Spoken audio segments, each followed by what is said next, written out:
খেয়েছি দিদার বাড়ি গিয়ে আমি খুদের ভাত আর পেঁয়াজ বাটা।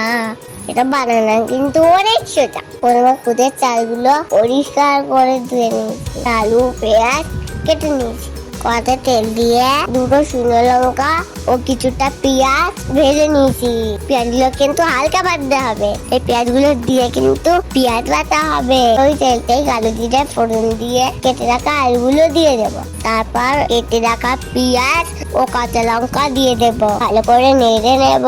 এরপর ধুয়ে রাখা চালগুলো ঢেলে দেব, তাতে পরিমাণ মতো নুন দিয়ে নেব আর জল দিয়ে দেব। যে পরিমাণে চাল দেবে সেটা দ্বিগুণ জল দিতে হবে। তারপর একটা ঢাকা দিয়ে ঢেকে নেব, কিছুক্ষণ পরে ঢাকা খুলে দেখবে চালটা যখন সিদ্ধ হয়ে যাবে খুদে ভাত একদম রেডি। এরপর পেঁয়াজটা পাতায় করে বেটে নি, শুকনো লঙ্কা আর পেঁয়াজ একটুখানি নুন দিয়ে শিল নোড়া মিহি করে বেটে নেব।